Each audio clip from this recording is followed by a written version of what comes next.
मदद के मायने। सालों से घर के पास ही खाली प्लॉट बारिश में भर जाता था।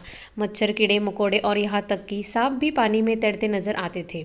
एक दिन प्लॉट के मालिक को भूमि पूजन करते हुए देख राहत महसूस हुई। पड़ोसी तो होंगे ही, साथ ही मच्छर गंदगी से भी बचाओ।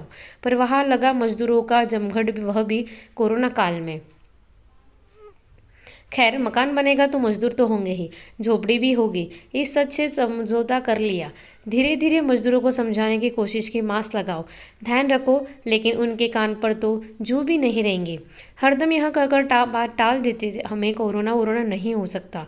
यही सोच पर चुप रह गए कि हम ही अपना ख्याल रख ले। पर बाहर से हर रात बच्चे के रोने की आवाज़ आती तो मन द्रवित हो जाता।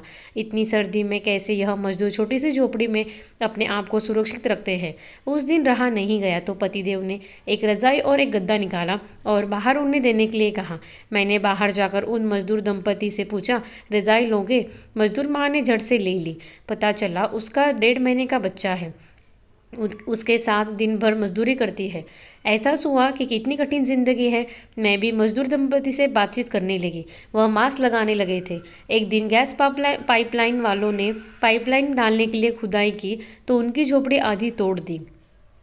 सुबह से शाम तक कंक्रीट के टीले पर मासूम से बच्चे को लेकर धूप सेकती रही, लेकिन उस मजदूर माँ के चेहरे पर कहीं शिकन नहीं। मुझसे रहा नहीं गया। शाम होते होते मैंने उस मजदूर दंपति से कहा, मैं खाना बना देती हूँ, पर बिना लहसुन प्याज का होगा, तुम लोग खा लोगे ना? उस मजदूर ने बड़ी दयनीयता से जवाब दिया, आप हमारे लिए क्यों परेशान होते हो? अभी थोड़ा ही काम बचा है, फिर हम अपनी झोपड़ी बनाकर खाना बना लेंगे। हमारे लिए आप खाना बनाओगे? उसे बड़ा आश्चर्य हुआ, पर मेरे जोर देने पर उन्होंने खाने के लिए हाँ कर दी।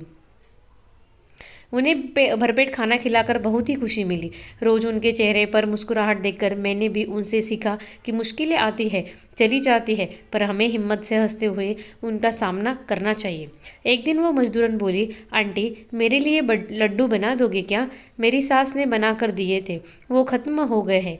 सामान मेरे पति ले आए हैं, पर मुझे बनाना नहीं आता। मैं सोच में पड़ गई, क्योंकि लड्डू तो ज़्यादा मात्रा में बनाने थे और मुझे टेनिस एल्बो और फ्रोजन शोल्डर की प्रॉब्लम है।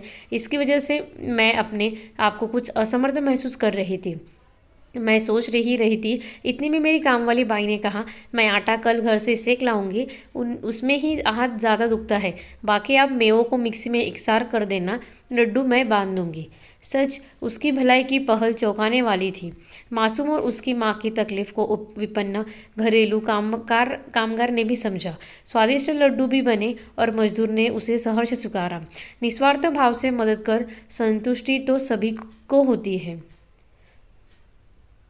दोस्तों, अगर आपको ये कहानी अच्छी लगी हो तो इस वीडियो को लाइक शेयर करें और ऐसी ही नई कहानियाँ सुनने के लिए इस चैनल को सब्सक्राइब ज़रूर करें।